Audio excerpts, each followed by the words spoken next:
বছরের প্রথম 15 দিনে 800 জন নিখোঁজ দিল্লিতে। চমকে উঠবেন আরো একটি তথ্যে, যারা নিখোঁজ হয়েছেন তাদের মধ্যে বেশিরভাগ জন মহিলা। সংখ্যাটা কত জানেন? 500 জনেরও বেশি। সত্যি ভয়ঙ্কর এক তথ্য, বিস্ময় জাগানো এক তথ্য, চমকে ওঠা এক তথ্য। কারণ 2026 সালের প্রথম 27 দিনে, শুধুমাত্র 27 দিনে রাজধানীর বুকে নিখোঁজ হয়েছেন 807 জন মানুষ। দিল্লি পুলিশ থেকে এমনই তথ্য সামনে এসেছে, আর জানিয়ে রীতিমতো শোরগোল। দিল্লি থেকে এই হারে নিখোঁজের ঘটনায় উদ্বেগ ছড়াচ্ছে। চলতি বছরের 1 থেকে 27 জানুয়ারির মধ্যে এত সংখ্যক নিখোঁজের মধ্যে পুলিশ মাত্র 235 জনের হদিশ পেতে সক্ষম হয়েছে।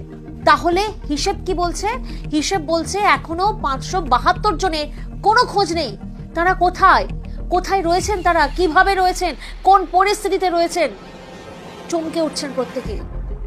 ডেটা অনুযায়ী এই সময়ের মধ্যে দৈনিক গড়ে 27 জন করে মানুষ নিখোঁজ হয়েছেন। মানে একটা মাসে, একটা দিনে 24 ঘন্টায় নিখোঁজ যারা হয়েছেন গড়ে 27 জন করে মানুষ। ভয় হচ্ছে না? সত্যি তো ভয় হওয়ার মতনই একটা তথ্য।